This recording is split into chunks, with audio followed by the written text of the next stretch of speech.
Descubrí que mi prometido planeaba humillarme en nuestra boda, así que destruí su vida antes de que él pudiera destruir la mía. Eso es todo.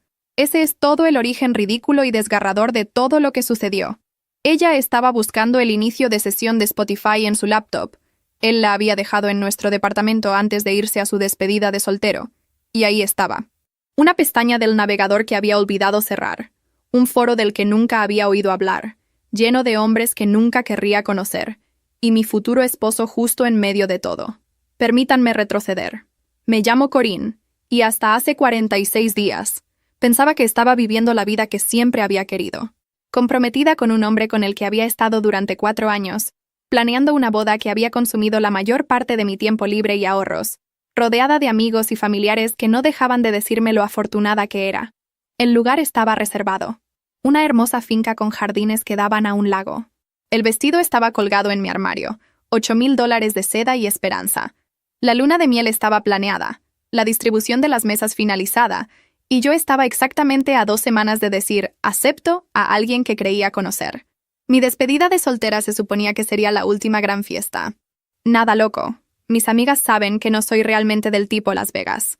Solo una noche en mi departamento con mis amigas más cercanas. Demasiado champán, algunas comedias románticas nostálgicas y tal vez algunas historias vergonzosas de la universidad. Mi prometido, ya no soy capaz de usar su nombre, tenía su despedida de soltero la misma noche. Tradicional, supongo.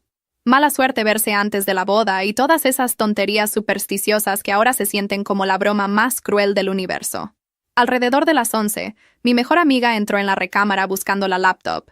Queríamos poner una lista de reproducción.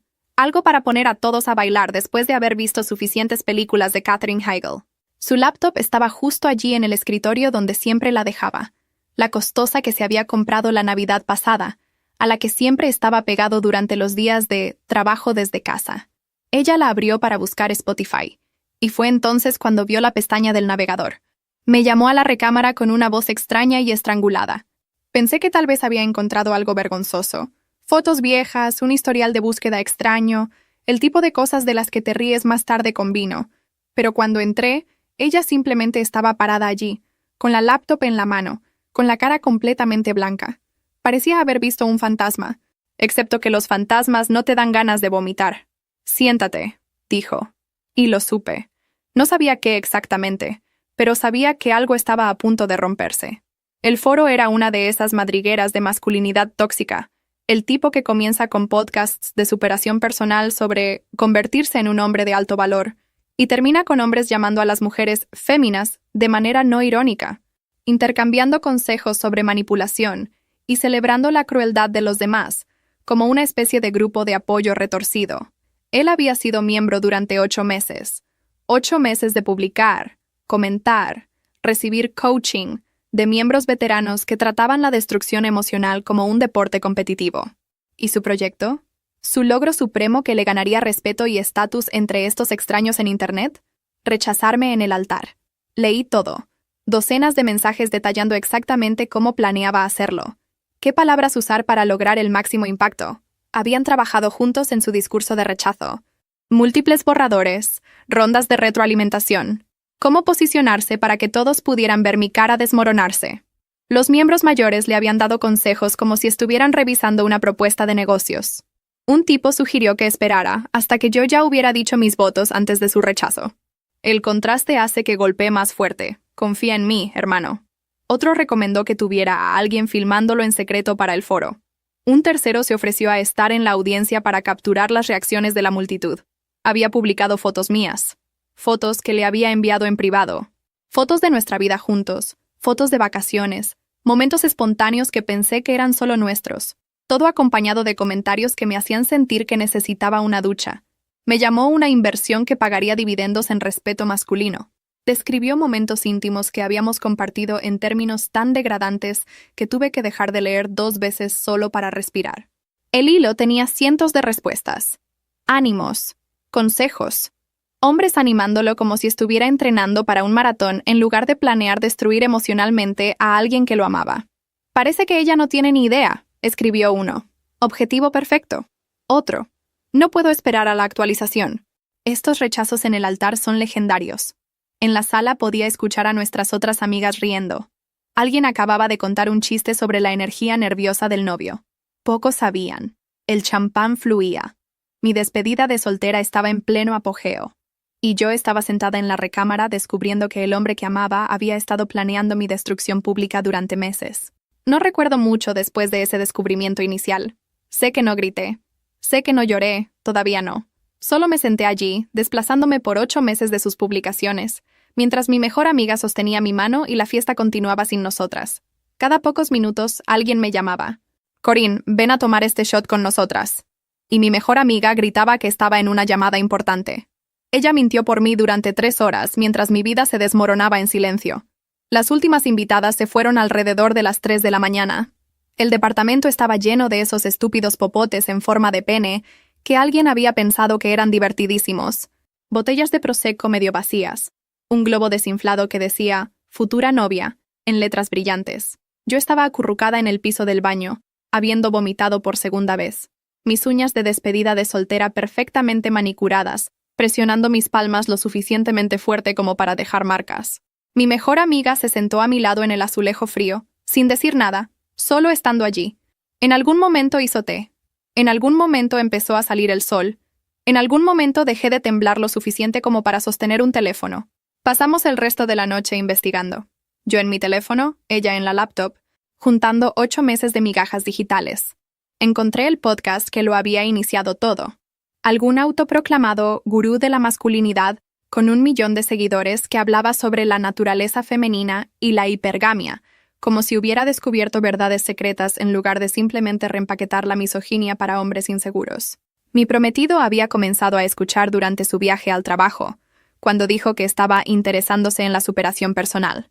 Pensé que se refería a hacer más ejercicio. Vi su progresión en tiempo real a través de su historial de publicaciones.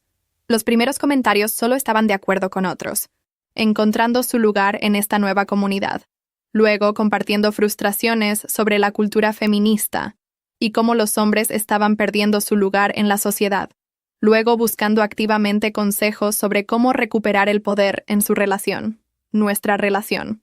Publicó sobre nuestras discusiones, sobre cosas que le había dicho en confianza, sobre mis banderas rojas, querer dividir las tareas del hogar equitativamente, tener amigos hombres del trabajo, una vez sugerirle que hablara con un terapeuta sobre sus problemas de ira. Los miembros veteranos lo habían guiado hacia el rechazo en el altar. Entonces, aparentemente era un rito de iniciación en esta comunidad, la prueba definitiva del poder masculino. Incluso había una tabla de clasificación que rastreaba los rechazos en el altar exitosos, clasificados por cuán dramática fue la repercusión. Las lágrimas públicas valían más puntos. La familia presente añadía un multiplicador. Alguien había sido rechazado en una transmisión en vivo para lograr el máximo impacto. Ese todavía estaba en la cima. ¿La peor parte? Reconocí 2 de los nombres de usuario en sus hilos. 2 de sus padrinos de boda. Habían comentado sobre su plan. Lo habían alentado. Uno de ellos había escrito, «No puedo esperar a ver la expresión en su cara», con un emoji de risa. El otro se había ofrecido a pararse en una posición específica para poder filmar sin ser obvio. Alterné entre sollozos histéricos y un entumecimiento emocional completo. Mi mejor amiga hizo té que se enfrió 4 veces porque ninguna de las 2 podía concentrarse en nada normal. Creo que llamé a mi mamá en algún momento, pero no recuerdo qué dije. Ella pensó que eran los nervios de la boda. Dejé que pensara eso. Alrededor de las 7 de la mañana, escuché su llave en la cerradura. Tuve tal vez 30 segundos de advertencia. Mi mejor amiga tomó la laptop y la metió debajo de una almohada. Me limpié la cara con las manos y de alguna manera arreglé mis facciones en algo que pudiera pasar por cansancio. Entró saltando, todo sonrisas y energía residual de la despedida de soltero, apestando a cerveza y cigarros, y a cualquier mentira que se hubiera estado diciendo a sí mismo. «Hola, hermosa», dijo, como si no hubiera pasado los últimos 8 meses planeando destruirme frente a todos los que conocíamos. «¿Cómo estuvo tu noche?»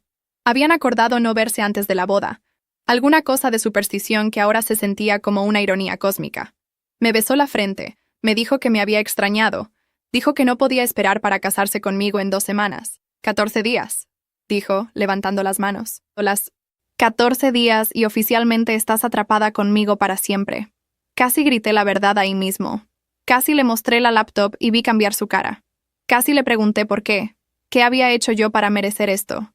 ¿Quién era esta persona con la que había estado durmiendo durante 4 años? Pero algo me detuvo. Tal vez instinto de supervivencia. Tal vez la pequeña y fría parte de mí que ya estaba planeando. Dolor de cabeza, logré decir. Demasiado champán. Creo que necesito dormir. Se rió, hizo algún comentario sobre mantener el ritmo para la recepción y se fue a duchar.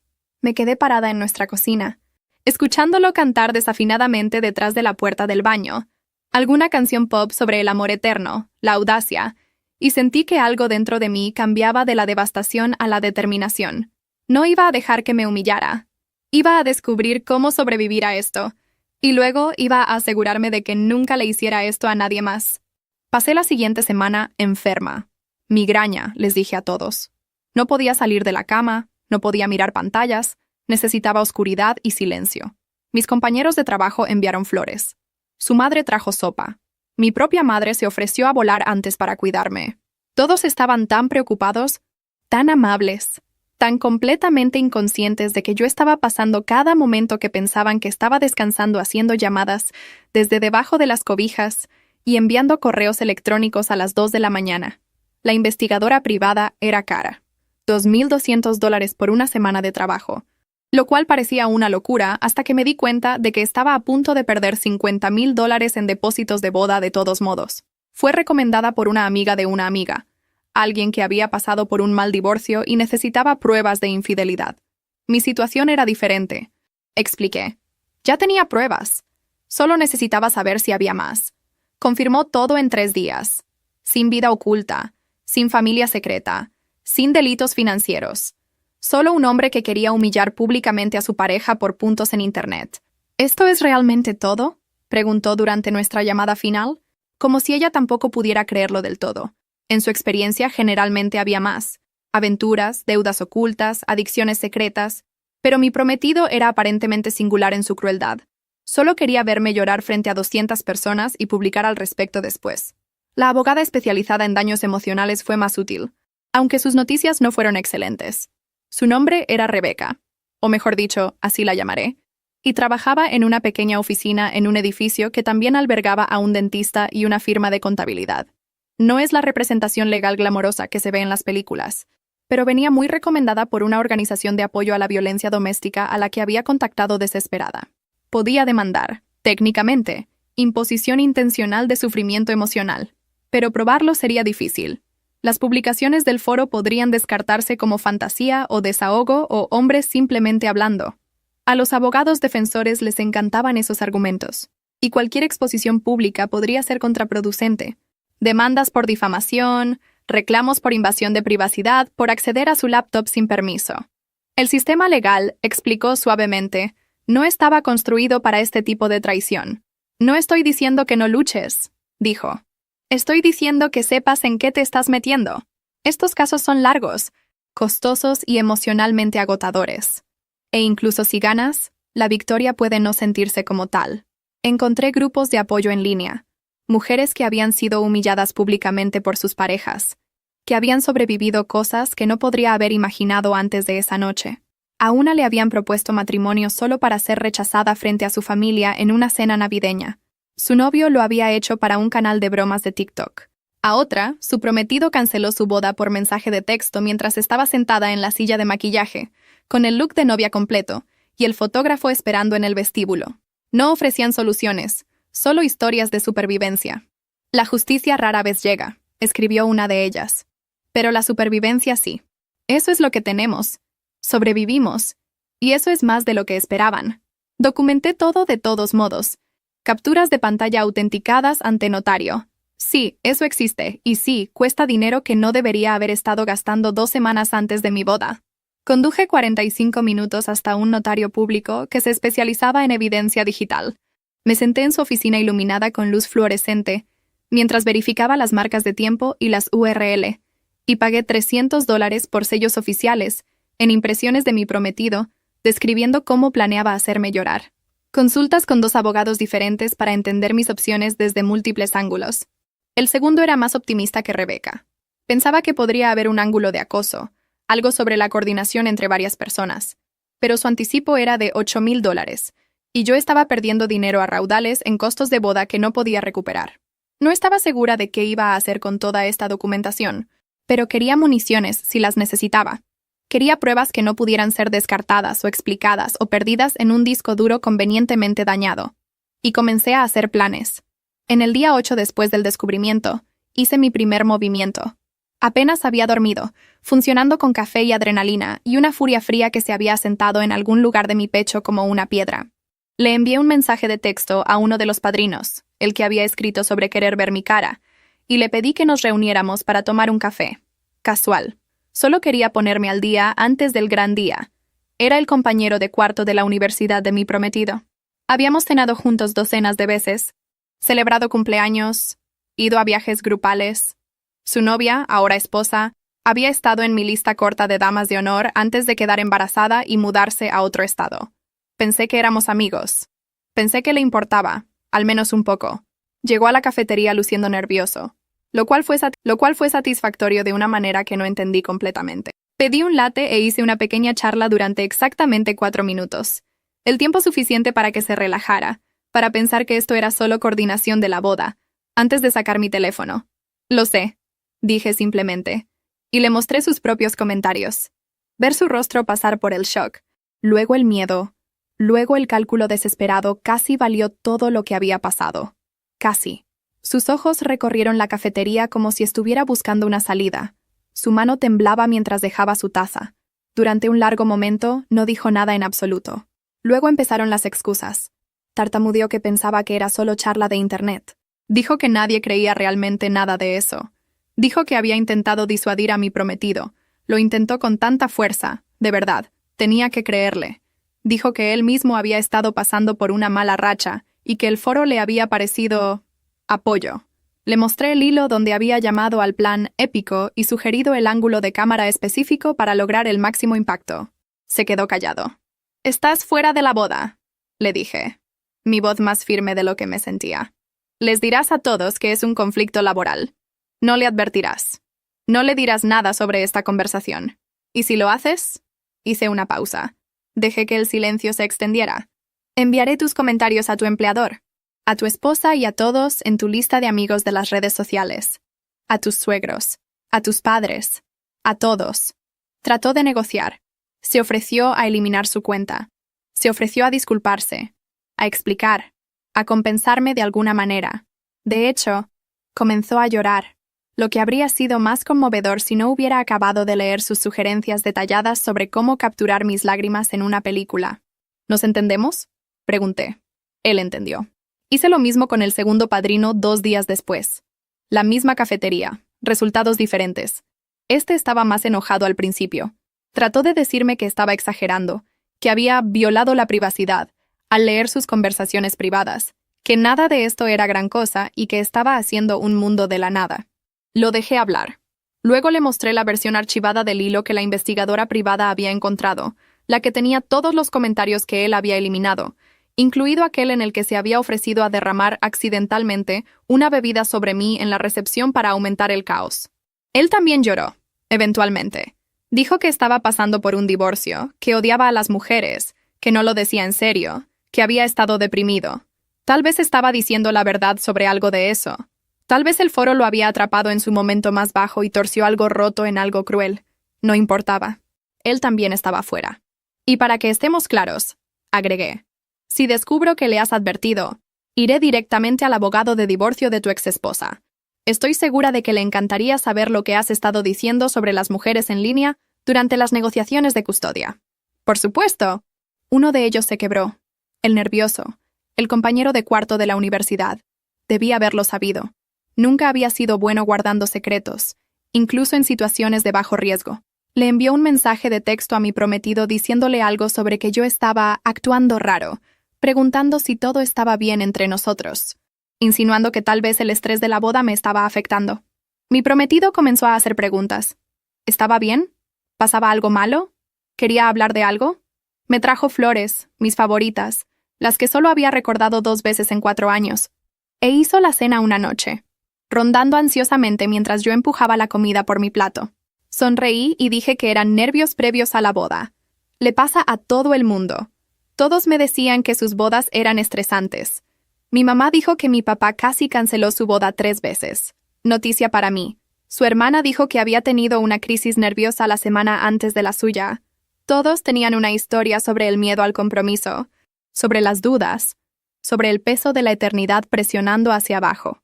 Actué con calma durante 2 días más mientras finalizaba mi plan. Mi estrategia cristalizó durante las noches siguientes, escrita en entradas de la aplicación de notas que eliminaba inmediatamente después de tomar decisiones. No iba a dejar que me humillara en el altar, pero tampoco iba a darle la confrontación dramática con la que probablemente fantaseaba. El llanto, los gritos, el colapso público que sería una gran historia para sus amigos del foro. En cambio, iba a hacer algo mucho peor. Iba a controlar la narrativa. 2 semanas antes de la boda. Esa era mi línea de tiempo.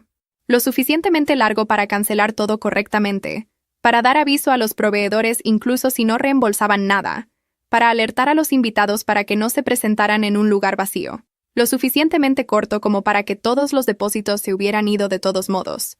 Había revisado los contratos y ya habíamos pasado cualquier periodo de gracia de cancelación. El dinero estaba perdido de cualquier manera. Lo que podía controlar era la historia. Enviaría un mensaje a cada invitado simultáneamente. Fáctico. Breve. Evidencia adjunta, pero editada para proteger mi propia privacidad. Sin histeria, sin pedir simpatía, sin manipulación emocional. Solo la verdad.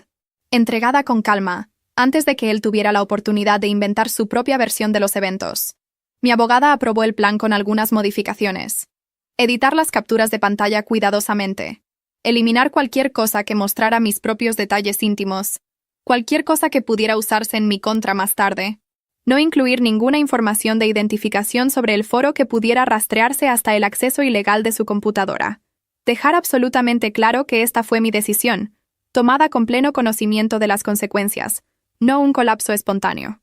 Y Corinne agregó al final de nuestra llamada: prepárate para que él contraataque.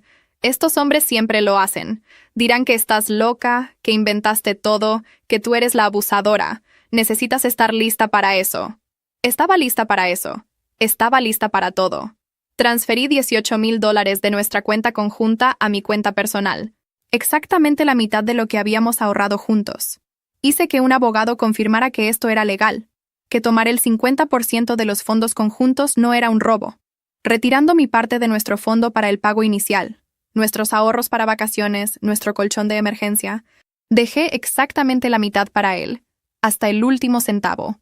Comencé a mover en secreto mis documentos importantes al departamento de mi mejor amiga. Certificado de nacimiento, pasaporte, la factura del auto que había tenido antes de conocernos, las joyas de mi abuela que había guardado en nuestra caja fuerte compartida. Fotografié todo lo valioso que era mío. El arte que había traído a la relación, los muebles de mi antiguo departamento, el equipo de cocina que había acumulado durante años de disfrutar realmente cocinar. Por si acaso. Mientras tanto, seguí planeando nuestra boda. Confirmé la distribución de las mesas con el coordinador. Aprobé el menú final después de una degustación a la que apenas recordaba haber asistido.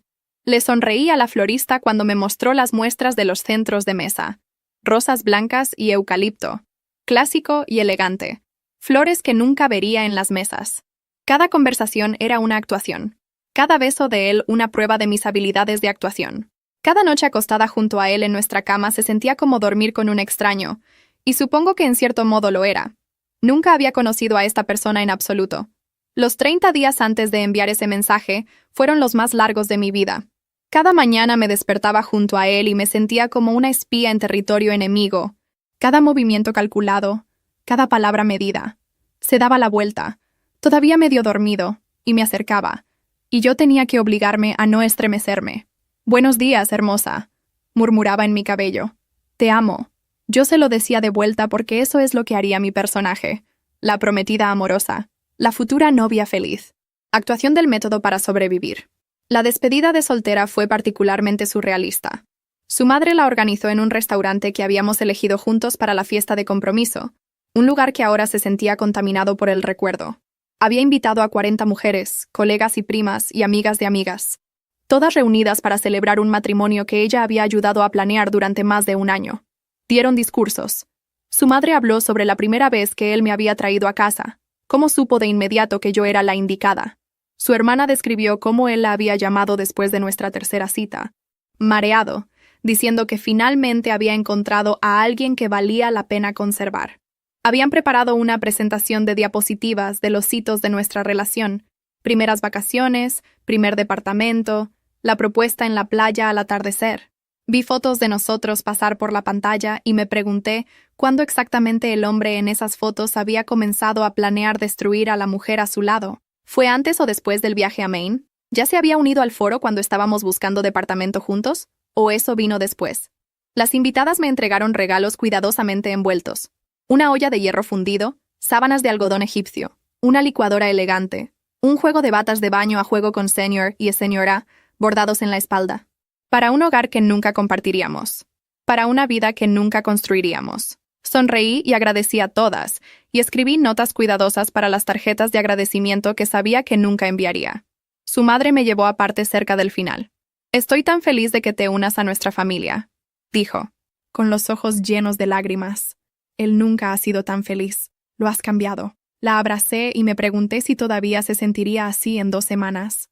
Mi prueba final del vestido ocurrió exactamente 3 semanas antes de la boda programada. La boutique estaba en una calle arbolada en una parte de la ciudad que rara vez visitaba. El tipo de lugar donde los vendedores te ofrecen champán en el momento en que entras y todo cuesta 3 veces lo que debería. Me paré en esa pequeña plataforma, rodeada de espejos, mientras la costurera prendía y ajustaba $8,000 en seda y encaje. El vestido era todo lo que había imaginado cuando era una niña jugando a la novia con el mantel de mi madre. Corpiño ajustado, falda fluida, botones diminutos hasta la espalda. Había tomado 3 pruebas para que quedara bien, y ahora era perfecto. Me veía como se supone que debe verse toda novia, radiante, llena de esperanza, como si mi vida estuviera a punto de comenzar. «Le vas a quitar el aliento», dijo la dueña de la boutique, juntando las manos. En cambio, yo estaba calculando mentalmente si podía revender el vestido, cuánto perdería en él, si valía la pena intentarlo. Spoiler. Los vestidos de novia se deprecian como los autos usados. Tendría suerte si recuperaba $1,000. «Es perfecto», dije, porque eso es lo que dicen las novias. La cena de ensayo fue mi obra maestra de engaño. Ambas familias se reunieron en el restaurante que sus padres habían elegido. Un lugar italiano exclusivo con iluminación tenue y precios que hicieron que mi padre hiciera una mueca. 34 personas, todas convencidas de que estaban celebrando el amor. Su padre hizo un brindis sobre lo orgulloso que estaba de su hijo por encontrar una compañera real, no como esas otras chicas que solo querían su éxito. Me pregunté si sabía sobre el foro, si la manzana no había caído lejos del árbol. Probablemente no. Pero la visión del mundo tenía que venir de alguna parte. Mi padre hizo un brindis sobre cómo supo que había elegido bien la primera vez que conoció a mi prometido, lo aliviado que estaba de saber que yo sería cuidada. Quería decirle que podía cuidarme sola. Quería decirle que ser cuidada por este hombre significaba ser destruida por entretenimiento. Luego mi prometido se puso de pie para hacer su brindis. La habitación se cayó. Sostuvo su copa de champán con esa mano firme que una vez encontré tan tranquilizadora, y me miró con una expresión que habría jurado que era amor. «A mi hermosa novia», dijo. «Hace 4 años conocí a una mujer que cambió todo. Ella me hizo querer ser mejor. Ella me hizo creer en él para siempre. Ella me hizo entender lo que significa amar verdaderamente a alguien». Todos hicieron ese sonido colectivo de ternura. Su madre se secó los ojos con una servilleta. «No puedo esperar a casarme contigo», continuó. «No puedo esperar a despertar a tu lado cada mañana. No puedo esperar a construir una vida juntos, a envejecer juntos, a probar que el amor real todavía existe en este mundo loco». Levantó su copa. Todos lo siguieron. «A mi hermosa novia, por siempre». Levanté mi copa y sonreí y tomé un sorbo de vino que sabía a ceniza. En algún lugar, imaginé, el foro estaba vitoreando. Mi mejor amiga se quedó a dormir esa noche. Ella había estado durmiendo en mi sofá la mayoría de las noches para entonces, lista para tomar mi mano durante los ataques de pánico que llegaban como un reloj alrededor de las 2 de la mañana. Nos acostamos en la oscuridad de la sala mientras él dormía en la recámara, felizmente inconsciente, y ella susurró que yo era la persona más fuerte que conocía. «No me siento fuerte», susurré de vuelta. «Me siento como una bomba esperando estallar». «Vas a estar bien», dijo. 2 semanas más. Entonces, se acabó. 2 semanas más. 14 días. Entonces podría dejar de fingir. 14 días antes de lo que habría sido mi boda, Me desperté a las 5:45 de la mañana. Mi mejor amiga ya estaba despierta, sentada en la mesa de mi cocina con su teléfono en la mano y 2 tazas de café enfriándose frente a ella. Había estado lista durante horas. Ninguna de las dos había dormido realmente. Habíamos redactado el mensaje juntas durante la semana anterior. Lo reescribimos tal vez 20 veces, agonizando por cada palabra. Lo hicimos más corto, luego más largo, luego más corto otra vez. Demasiado emocional y parecería histérica. Demasiado frío y parecería calculadora. El equilibrio tenía que ser perfecto. Al final, fueron apenas 200 palabras. Fáctico. Claro. Devastador. La boda programada para dentro de 14 días está cancelada. Descubrí que mi prometido ha sido un participante activo en un foro en línea centrado en la masculinidad tóxica durante 8 meses. Su objetivo declarado, documentado extensamente en sus publicaciones, era rechazarme públicamente en el altar como un desafío para ganar estatus en esta comunidad. He adjuntado capturas de pantalla editadas como evidencia, aunque he eliminado contenido que involucra mi información privada. Pido que respeten mi privacidad durante este tiempo y se abstengan de contactarme a menos que yo me comunique primero. 4 imágenes adjuntas. Sus publicaciones sobre el plan de rechazo, con marcas de tiempo visibles, comentarios de los padrinos que ya había expulsado, capturas de pantalla que mostraban a miembros veteranos entrenándolo en la técnica. Nada que mostrara las cosas realmente degradantes. No iba a humillarme en el proceso de exponerlo. Mi dedo se mantuvo sobre el botón de enviar durante tal vez 30 segundos. Mi mejor amiga se acercó y puso su mano sobre la mía, sin empujar. Solo allí. No tienes que hacer esto, dijo en voz baja. Podrías simplemente desaparecer, cambiar tu número, mudarte lejos, nunca explicarle nada a nadie. Había pensado en eso. En mis momentos más oscuros durante los últimos 46 días, había pensado en simplemente huir, renunciar a mi trabajo, mudarme al otro lado del país, empezar de nuevo en algún lugar donde nadie supiera mi nombre o mi historia. Sería más fácil de alguna manera.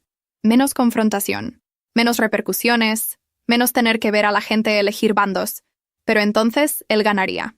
Le diría a todos que me acobardé, que era inestable, que él era la víctima de una mujer voluble que no podía comprometerse. Y peor aún, lo haría de nuevo. A alguna otra mujer que no encontraría la pestaña, que no tendría una amiga dispuesta a buscar a través de 8 meses de publicaciones, que realmente se pararía en ese altar y tendría su corazón destrozado frente a todos los que amaba. No podía dejar que eso sucediera. Estoy segura, dije, y presioné enviar. 203 personas recibieron ese mensaje simultáneamente. Familia, amigos, compañeros de trabajo, conocidos, su lado y el mío. El ministro que se suponía que nos casaría, el fotógrafo que había hecho nuestra sesión de compromiso, el proveedor de catering, la florista, la banda. Todos los que habían sido invitados a presenciar nuestra unión ahora presenciaban su destrucción. Mi mejor amiga rompió a llorar en el momento en que terminó. No lágrimas de tristeza, alivio. Alivio puro, desesperado y agotado. Ella había estado cargando este secreto durante 46 días, viéndome fingir que todo estaba bien, sabiendo lo que estaba a punto de enfrentar, incapaz de advertir a nadie o procesarlo en voz alta. Me había abrazado durante los ataques de pánico y leído documentos legales, y ayudado a empacar maletas que había escondido en su departamento. Le había mentido a todos los que conocíamos durante casi 7 semanas. Ella me abrazó mientras su cuerpo temblaba con sollozos, y por primera vez desde la noche en que encontró esos mensajes, sentí algo más que una fría determinación. Me sentí libre. Las respuestas comenzaron a llegar en cuestión de minutos. Mi teléfono comenzó a vibrar continuamente, notificación tras notificación acumulándose más rápido de lo que podía leerlas.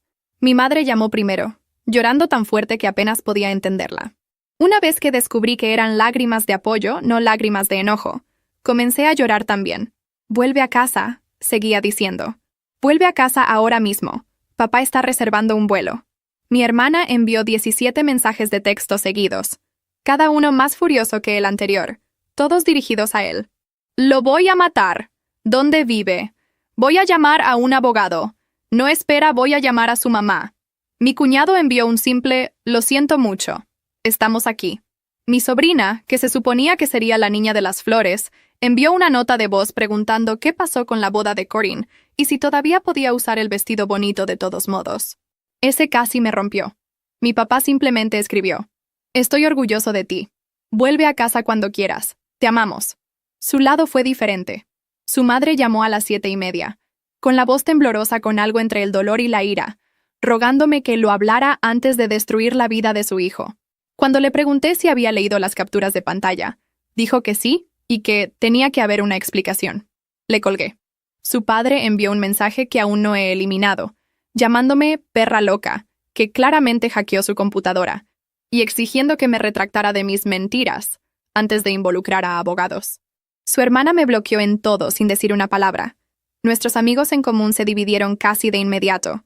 Algunos enviaron mensajes de apoyo, otros enviaron mensajes confundidos, preguntando si esto era real, si estaba bien, si había algún malentendido.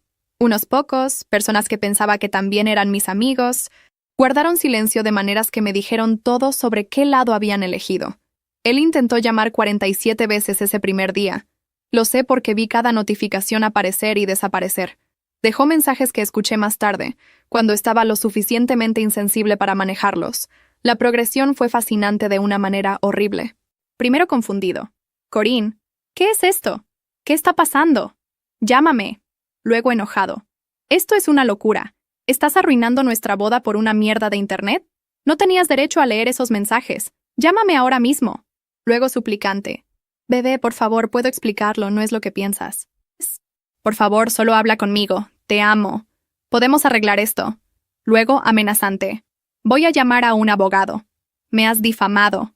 Has invadido mi privacidad.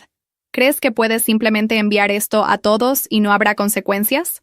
El último, alrededor de la medianoche, fue solo silencio. Respiración.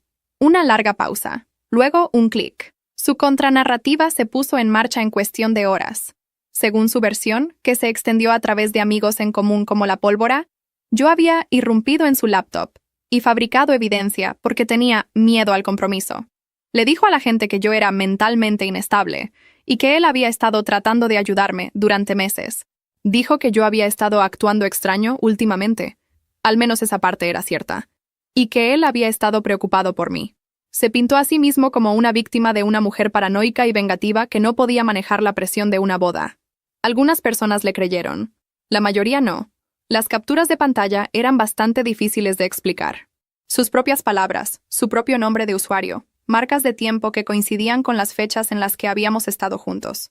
La gente se acercó para decirme que habían visto la evidencia y me creían. Personas con las que nunca había sido cercana de repente se convirtieron en aliados. Al final de ese primer día, tenía 150 respuestas. Apoyo abrumador de mi lado. Silencio confuso de amigos en común. Y 6 personas que me bloquearon por completo, decidiendo aparentemente que no elegir un bando significaba elegir el suyo. Dormí 14 horas esa noche. El primer sueño real en casi 2 meses. Las siguientes 2 semanas fueron un borrón de logística y abogados y aprender cuán costoso es cancelar una boda que ya estaba pagada. El lugar quería su depósito completo. $22,000, entregados en cuotas a lo largo de nuestro compromiso, ahora desaparecidos en una cláusula de cancelación que había firmado sin leer realmente. Lamento su situación, dijo la coordinadora cuando llamé, pero el contrato es muy claro. Ella no sonaba arrepentida. El fotógrafo se quedó con $5,000. El proveedor de catering se quedó con $3,000. Florista, $1,200. Banda, $800. Pastel, $450. Alquiler de eventos, otros $2,000.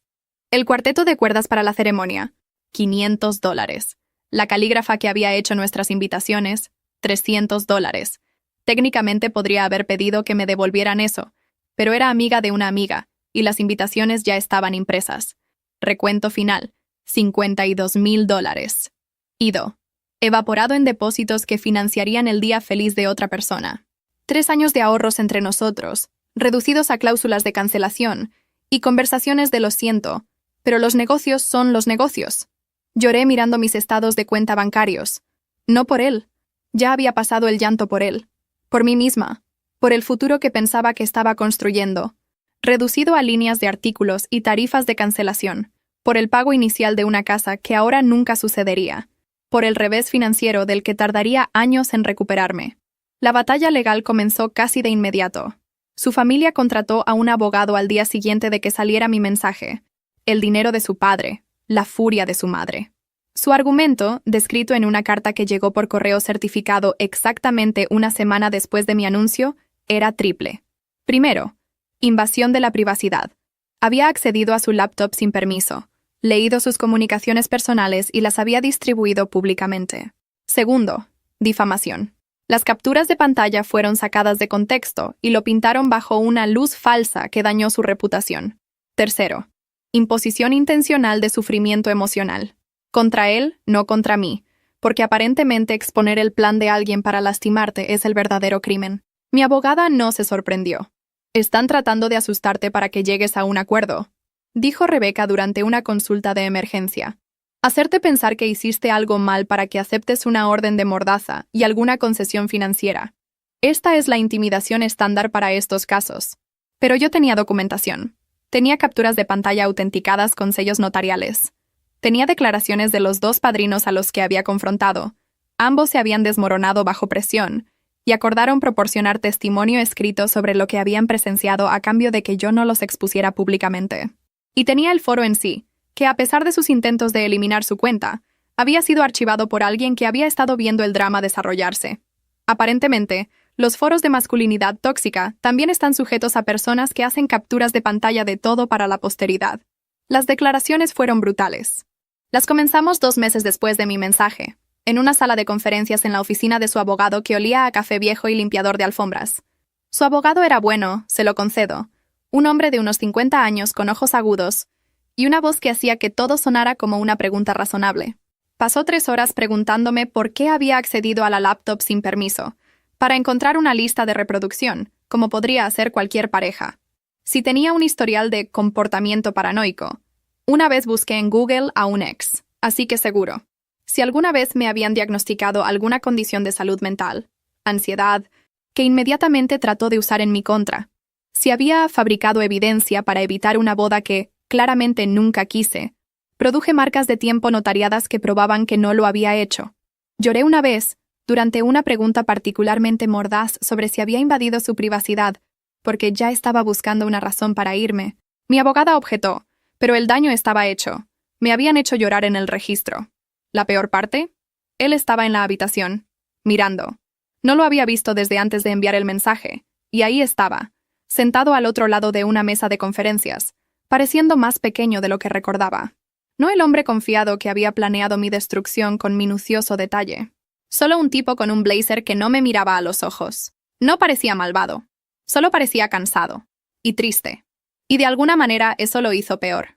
Mi vida social se dividió por la mitad, como si alguien hubiera dibujado una línea.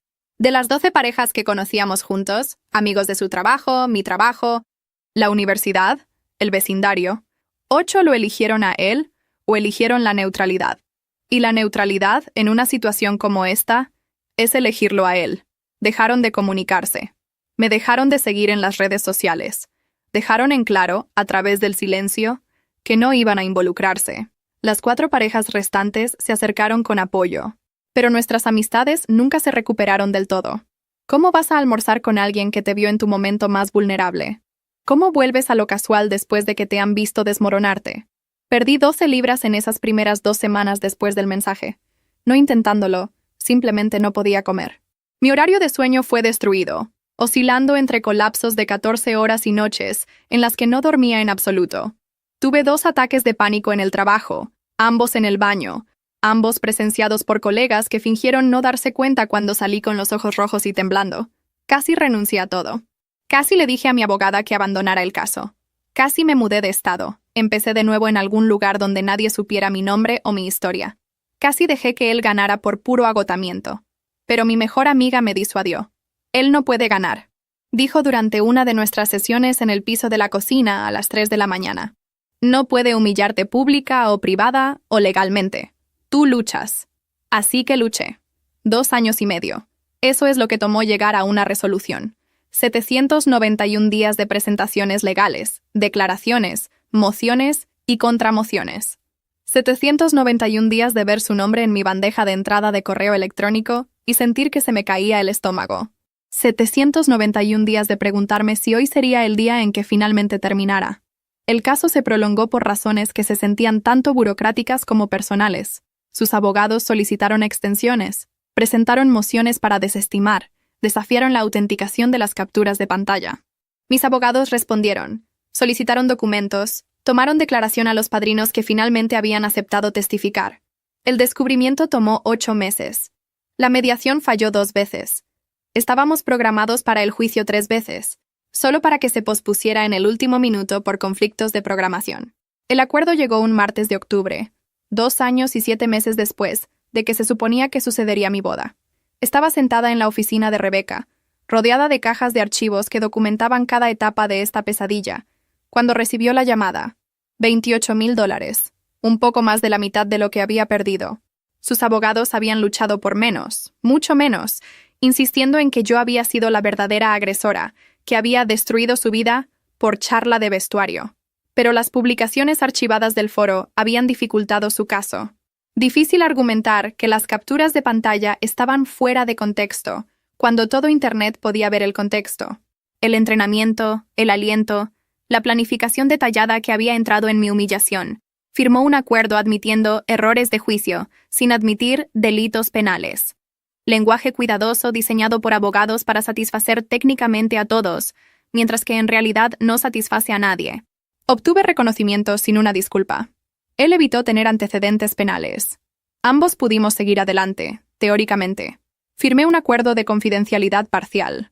Podía hablar sobre lo que sucedió, pero no podía usar su nombre públicamente, sin detalles de identificación que permitieran a alguien encontrarlo específicamente. Él pudo permanecer en el anonimato mientras yo tenía que vivir con que todos supieran que yo era esa chica de esa historia. No se sintió como justicia, se sintió como aritmética. Su vida no se desmoronó de la manera que esperaba en mis momentos más oscuros, sin consecuencias dramáticas, sin implosión profesional, sin exilio social. Todavía trabaja en la misma startup tecnológica que lo había contratado antes de que sucediera todo esto. Cuando la noticia se extendió por su lugar de trabajo, Recursos Humanos aparentemente decidió que era un asunto personal y optó por no involucrarse. Su gerente le dijo que mantuviera la cabeza baja y que todo pasaría. Y lo hizo, en su mayoría. Su círculo social se redujo, pero no desapareció. Los amigos que se quedaron eran leales, o al menos se sentían cómodos con quién era él. Los que se fueron, bueno, probablemente te diría que nunca fueron amigos reales de todos modos. Su familia tardó 6 meses en comunicarse conmigo directamente. Su madre vino sola, se reunió conmigo en una cafetería cerca de mi nuevo departamento y lloró en su latte durante 20 minutos seguidos. «Crié a un monstruo y no lo vi», repetía. Lo siento mucho. Creo que lo decía en serio. No sé si importa. Una disculpa no deshace el daño. No me devuelve los $52,000, o los 2 años y medio de infierno legal, o las noches que pasé preguntándome si volvería a confiar en alguien. Son solo palabras, dichas demasiado tarde, por alguien que podría haber visto las señales si hubiera estado mirando. Los 2 padrinos testificaron en su contra en las de... No porque de repente desarrollaran conciencias. No creo que ninguno de los 2 realmente captara de qué habían sido parte, sino porque mi abogada dejó muy claro que su participación podría ser expuesta si no cooperaban. La autoconservación vence a la lealtad cada vez, aparentemente. Ambos todavía están en su vida, aunque escucho que las cosas son tensas. Problemas de confianza por todos lados. He estado en terapia por más de 2 años. Sesiones semanales, a veces 2 veces por semana cuando las cosas se ponen mal. El nombre de mi terapeuta es Dr. Chen. No es su nombre real, pero así la llamaré, y se especializa en trauma por traición. Aparentemente, ese es un campo completo de la psicología. Aparentemente, lo que me sucedió tiene un marco clínico y protocolos de tratamiento documentados. Eso fue simultáneamente reconfortante y horroroso. Me diagnosticaron trastorno de estrés postraumático complejo, del tipo que proviene de un trauma psicológico prolongado en lugar de un solo evento. Tiene sentido cuando lo piensas. 8 meses de amar a alguien que estaba planeando mi destrucción. 46 días de fingir que todo estaba bien mientras planeaba mi propia supervivencia. 2 años y medio de guerra legal que seguían reabriendo heridas justo cuando comenzaban a sanar. Todavía tengo síntomas. Hipervigilancia. A veces no puedo relajarme en mi propio departamento, siempre esperando que suceda algo malo. Problemas de confianza. Obvio. Pensamientos intrusivos. Estaré preparando la cena o viendo televisión, y de repente estoy de vuelta en esa recámara, leyendo esos mensajes, sintiendo que el piso se cae debajo de mí. Pero está mejorando. La doctora Chen dice que la curación no es lineal. que habrá contratiempos y avances y largas mesetas donde nada parece cambiar. Por lo general, tiene razón. Vendí el anillo de compromiso el año pasado. Lo llevé a 3 joyeros diferentes antes de encontrar uno que me diera un precio justo. $6,500 por un anillo que había costado $8,000 cuando lo compró. Resulta que los diamantes se deprecian casi tan mal como los vestidos de novia. Doné todo a una organización que brinda servicios de salud mental a mujeres que dejan relaciones abusivas. Se sintió correcto. Mejor que tenerlo en un cajón, recordándome todo en lo que casi me convertí. Un video viral, un trofeo de foro, una historia de advertencia contada por hombres que querían sentirse poderosos. Me encontré con él una vez, hace aproximadamente un año, una tienda de comestibles en un vecindario que no pensé que frecuentaba más. Se había mudado después de que todo sucedió, supuestamente para estar más cerca del trabajo, pero sospecho que fue para evitar encontrarse con amigos en común que habían escuchado la historia. Yo estaba alcanzando aguacates. Él estaba parado junto a los tomates. Hicimos contacto visual y, por un momento congelado, ninguno de los dos se movió. Parecía más pequeño de lo que recordaba. No físicamente, solo disminuido. Como si el hombre confiado que había planeado mi destrucción con minucioso detalle se hubiera desinflado en alguien ordinario y ligeramente triste. Su cabello estaba más largo, más gris en las sienes. Llevaba una camiseta que le había comprado, lo que se sintió como una violación de alguna manera. Abrió la boca como si quisiera decir algo. Luego la cerró. La abrió de nuevo. Observé su rostro pasar por emociones que no pude identificar del todo. Sorpresa, vergüenza, tal vez arrepentimiento, tal vez algo más completamente. Luego se dio la vuelta y caminó rápidamente hacia la sección de alimentos congelados. Prácticamente huyó, en realidad, dejando su carrito medio lleno abandonado por los productos agrícolas. Sentí nada, ni ira, ni satisfacción, ni ira, ni siquiera alivio. Solo una especie de reconocimiento en blanco, como ver a un extraño cuyo rostro era vagamente familiar de un sueño que no puedes recordar del todo. Después de todo, el descubrimiento, la planificación, el mensaje, la batalla legal, la terapia, la lenta reconstrucción de mi vida, se había vuelto irrelevante. Un personaje de una historia que le sucedió a alguien que solía ser. Compré mis aguacates y me fui a casa. Todavía estoy soltera. Por elección, por ahora, aunque mi madre ha comenzado a mencionar no tan sutilmente a jóvenes agradables que ha conocido en la iglesia. Las citas se sienten como un campo minado que no estoy lista para navegar. ¿Cómo vuelves a confiar después de algo como esto? ¿Cómo dejas que alguien se acerque cuando la última persona que estuvo cerca estaba planeando destruirte por entretenimiento? Mi terapeuta dice que estoy progresando, que el hecho de que incluso esté pensando en tener citas de nuevo es una señal de curación, que algún día conoceré a alguien y el miedo no será lo primero que sienta. Algunos días le creo. Otros días descargo aplicaciones de citas, miro los perfiles y los elimino sin deslizar. Pasos de bebé. Todavía tengo pesadillas a veces. El altar, el rechazo, las caras de 200 personas viéndome desmoronarme. En los sueños sucede de la manera que él lo planeó. Camino por el pasillo, con el corazón lleno de amor y esperanza, y digo mis votos, las hermosas palabras que había escrito sobre la asociación y él para siempre. Y luego es su turno. Me mira con esa expresión que solía pensar que era amor, y dice, no acepto. Claro, fuerte, para que todos lo escuchen. En los sueños, alguien siempre se ríe. A veces son los padrinos, a veces es su padre, a veces es solo una multitud sin rostro, todos señalándome mientras estoy parada allí con mi vestido de $8,000, tratando de entender qué acaba de pasar. Me despierto con el corazón latiendo con fuerza. Las sábanas enredadas, y tengo que recordarme que nunca sucedió, que lo detuve antes de que pudiera, que leí esos mensajes e hice un plan y quemé todo bajo mis propios términos. Esa es la cosa que nadie te dice sobre este tipo de supervivencia. No es triunfante. No hay momento de aplausos. No hay escena de reivindicación donde todos se dan cuenta de que tenías razón todo el tiempo.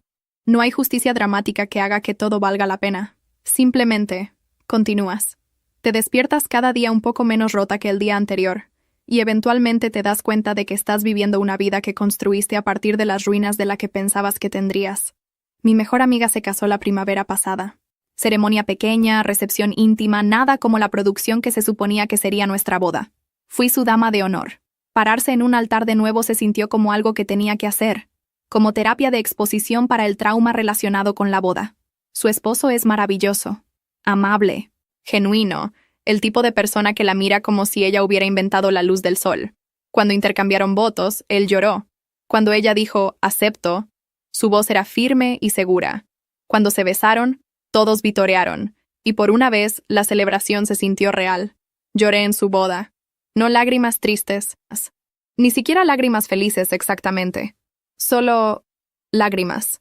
Liberación de algo que había estado reteniendo durante 3 años.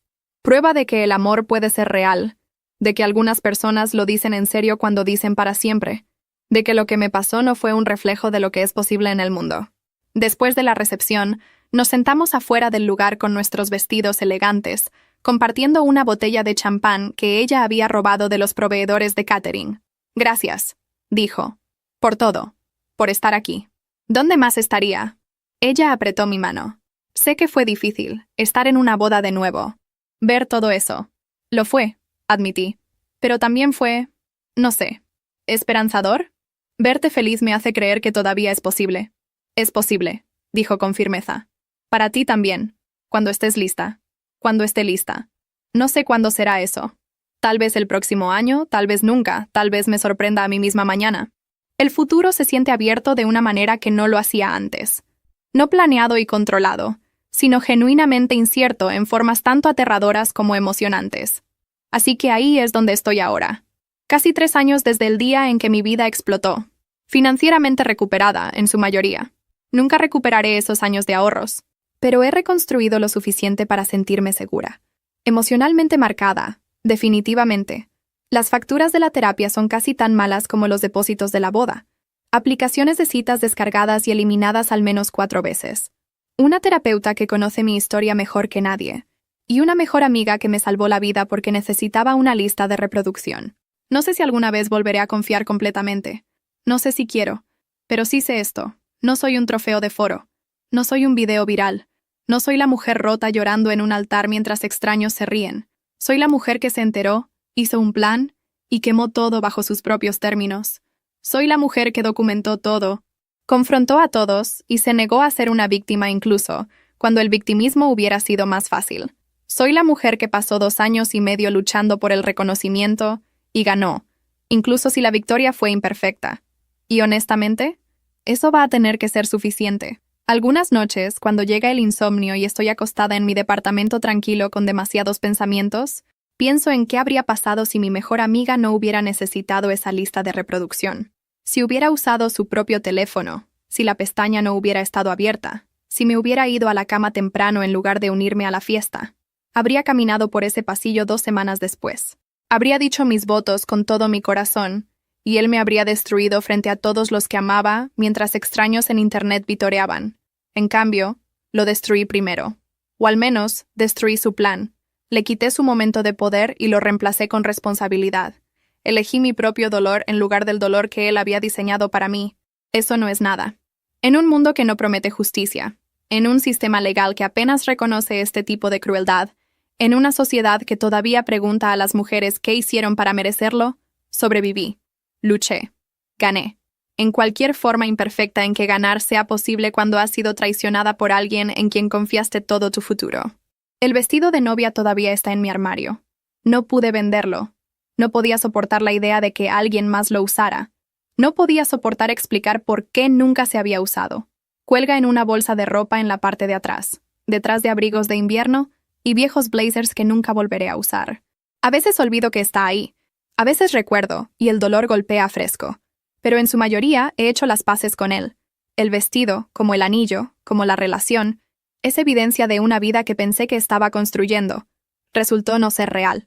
Pero la mujer que eligió ese vestido, que amó a ese hombre, que creyó en ese futuro, ella era real.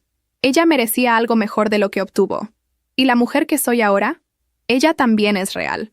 Marcada y cautelosa, y a veces todavía asustada, pero también más fuerte de lo que sabía que podía ser.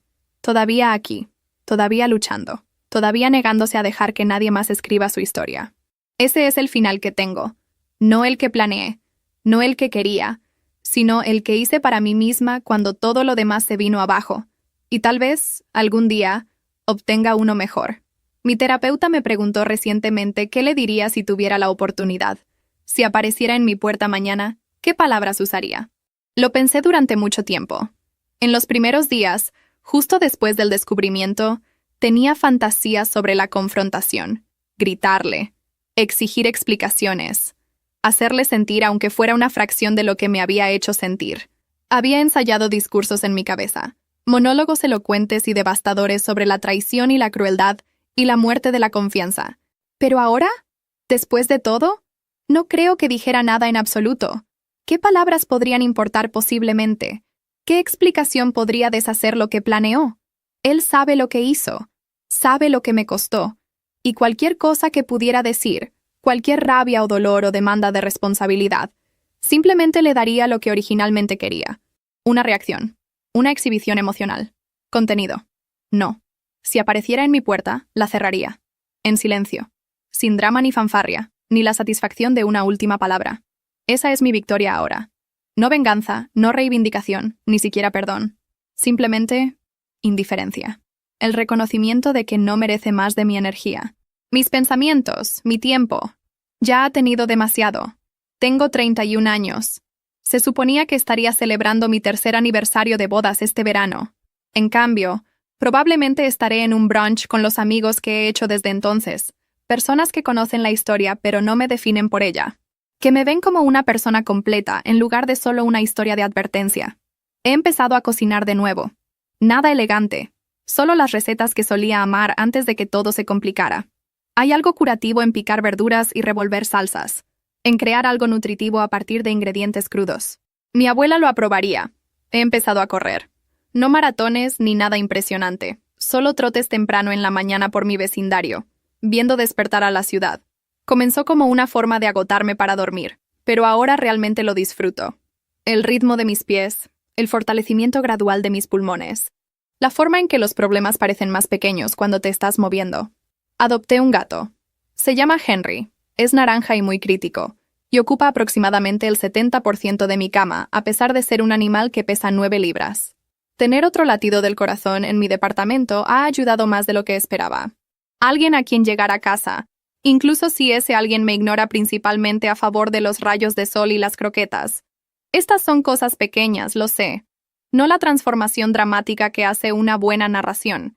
Pero la vida después del trauma no es una transformación dramática, son cosas pequeñas. Es recordar desayunar. Es no llorar cuando ves parejas felices. Es despertarse un día y darse cuenta de que no has pensado en él en una semana. Mi mejor amiga está esperando un bebé. Me llamó para decirme el mes pasado, llorando lágrimas de felicidad, y por un momento sentí el viejo dolor. La vida que se suponía que debía tener, la familia que había imaginado construir. Pero luego pasó y todo lo que quedó fue alegría por ella. Alegría pura y sin complicaciones. Quiero que seas la madrina, dijo. ¿Lo harás? Por supuesto, le dije. No me lo perdería por nada del mundo. Y lo decía en serio.